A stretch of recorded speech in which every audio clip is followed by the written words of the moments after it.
உங்களுக்கு பிடித்த சமையல் சேனலுக்கு உங்களை அன்புடன் வரவேற்கிறேன். இன்னைக்கு நம்ம முள்ளங்கி பொரியல் எப்படி செய்யறதுன்னு பார்க்கலாம். ஒரு சிலருக்கு இந்த முள்ளங்கியோட ஸ்மெல்லு பிடிக்காது. ஆனா இந்த மாதிரி நீங்க செஞ்சு கொடுத்தீங்கன்னு வச்சுக்கோங்க, எல்லாருக்கும் ரொம்ப பிடிக்கும். விரும்பி சாப்பிடுவாங்க. வாங்க நம்ம வீடியோக்குள்ள போலாம்.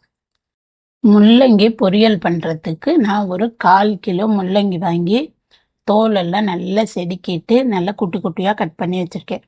இதை நம்ம நல்லா வேக வச்சுக்கலாம். இப்போ இதை வேகறதுக்கு இந்த முள்ளங்கி முழுகிற அளவுக்கு தண்ணி ஊற்றினா சரியாக இருக்கும். கொஞ்சம் தண்ணி நிறைய ஆயிடுச்சுன்னா வேஸ்ட்டாக நம்ம வடிக்கிற மாதிரி வந்துடும். அப்புறம் அதில் உள்ள சத்தெல்லாம் வெளியில் போயிடும். அதனால கரெக்டான அளவு தண்ணி ஊற்றிக்கோங்க. கரெக்டாக அது முழுகிற அளவு ஊற்றினா நம்மளுக்கு சரியாக இருக்கும்.